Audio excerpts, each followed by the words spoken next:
அனைவருக்கும் வணக்கம். Kubera astro TV மற்றும் எஸ்டிகே சுபம் ஆய்வுக்குழு இணைந்து வழங்கும் சனிப்பெயர்ச்சி பலன்கள் 2025ஆம் ஆண்டிற்கான துலாம் ராசிக்கு பொது பலன்கள் வழங்கப்படுகிறது. வருகின்ற மார்ச் 29, 2025 அன்று முதல் ஜூன் மாதம் 3ஆம் தேதி 2027 அன்று வரை இந்த சனி பகவான் ஆனவர் மீன ராசியில் சஞ்சாரம் செய்கிறார்.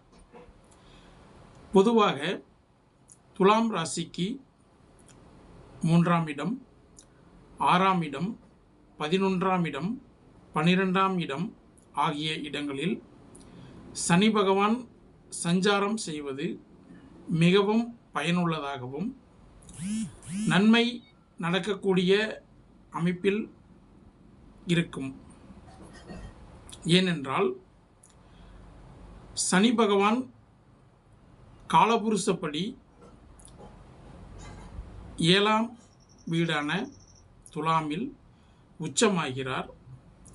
அதனால் சனி பகவான் துலாம் ராசிக்கு நன்மை பயக்கும் நண்பராக இருக்கப் போகிறார்.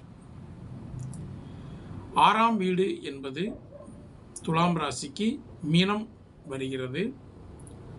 பொதுவாக இந்த 6ஆம் வீட்டை சவால்கள் மற்றும் தடைகள் மற்றும் எதிரிகள் தொடர்புடையது என்று ஜோதிட ரீதியாக குறிப்பிடுகிறோம். அதில் இந்த 6இல் வரக்கூடிய சனி பகவான் உங்களுடைய எதிரிகளை நீங்கள் வெல்லும் ஆற்றலை பெற்றிருப்பீர்கள். உதாரணமாக, உங்களுக்கு ஏதாவது வம்பு வழக்கு ஏதாவது சென்று கொண்டிருக்கிறது, நீதிமன்றங்களில் வழக்கு நடைபெற்று கொண்டிருக்கிறது என்றால் இந்த வருடம் உங்களுக்கு உண்டான நீதியை நீதிமானாக இருந்து இந்த சனி பகவான் பெற்று கொடுப்பார். இந்த வழக்கானது உங்களுக்கு சாதகமாக வரும். இது ஒரு முக்கியமான அம்சம். அதற்கடுத்தது சனி பகவான் ஆனவர் உங்களுடைய ராசிக்கு 6ஆம் இடங்களில் சஞ்சாரம் செய்கிறார், அதாவது மீனத்தில். அதனால் அவருடன், அதாவது மீனத்தில் இருக்கக்கூடிய சனி பகவானுடன் ராகுவும் இணைந்து இருப்பதனால் நீங்கள் நண்பர்கள் மூலமாகவோ அல்லது பெண் மூலமாகவோ ஏதாவது பாதிப்புகள் வருவதற்கு வாய்ப்புகள் அதிகம். அதனால் நீங்கள் நண்பர்களிடத்திலும் பெண்களிடத்திலும் மிக கவனம் செலுத்த வேண்டும். அதற்கடுத்தது ரிஷப ராசியில் இருக்கக்கூடிய குரு பகவானால் உங்களுக்கு பல்வேறு விதமான இடமாற்றங்களையும் மனமாற்றங்களையும் தரக்கூடியவராக இருப்பார் இந்த குரு பகவான். இந்த காலகட்டங்களில் நீங்கள் வீடு, வண்டி, வாகனம் மற்றும் புதிய மனைகள், வீட்டு மனைகள் வாங்குவதற்கு, திருமணம் ஆகாத நண்பர்களுக்கு திருமணம் ஆகும். திருமணம் ஆகி பிரிந்து இருக்கக்கூடிய நபர்கள் மீண்டும் இணைவதற்கு வாய்ப்புகள் அதிகமாக இருக்கிறது. இந்த காலகட்டங்களை நீங்கள் பக்குவமாக பயன்படுத்தி கொள்ள வேண்டும். அதற்கடுத்தது மாணவர்கள், இந்த ஆண்டு 12ஆம் வகுப்பு முடித்து இருக்கக்கூடிய மாணவர்கள் நான் என்ன படிக்கணும் அப்படின்னு சொல்லி மிகுந்த துல்லியமாக திட்டமிட்டு படிக்கக்கூடிய ஒரு அமைப்பு உங்களுக்கு உண்டு. இந்த திட்டமிடுதலினால் உங்களுடைய வருங்காலம் மிகுந்த பயனுள்ளதாக இருக்கும். இது பொது பலன்களை, துலாம் ராசிக்கு பொது பலன்கள் மட்டும் கொடுக்கப்பட்டுள்ளது.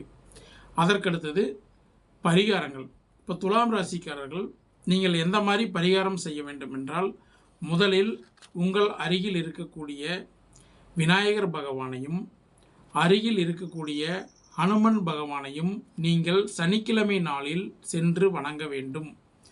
இது 2007 ஜூன் மாதம் 3ஆம் தேதி வரை இது நீங்கள் பின்பற்ற வேண்டும்.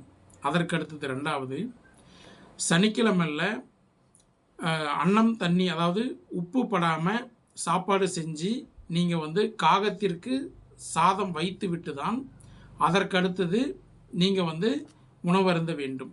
அல்லது அன்றைய ஒரு நாள் விரதம் இருந்து காகத்திற்கு நீங்கள் உணவளிக்கலாம். அல்லது அன்றைய ஒரு நாள் விரதம் இருந்து அருகில் இருக்கக்கூடிய சிவன் ஆலயத்திற்கு சென்று எல் தீபம் ஏற்றி வழிபட்டாலும் அது உங்களுக்கு நன்மையை பயக்கும். இது சிறிய பரிகாரம் தான், எளிமையாக இருக்கும். அனைவரும் செய்து பயன்பெறுங்கள். மீண்டும் குபேரா அஸ்ட்ரோ டிவி மற்றும் எஸ்டிகே சுபம் ஆய்வுக்குழு சார்பாக துலாம் ராசி நேயர்களுக்கு வாழ்த்துக்களையும் நன்றிகளையும் தெரிவித்துக் கொண்டு விடைபெறுகிறேன். நன்றி, வணக்கம். தடைகளை உடைத்து உங்கள் வாழ்வின் முன்னேற்றத்திற்காக உங்களுடன் குபேரா ஆஸ்ட்ரோ டிவி.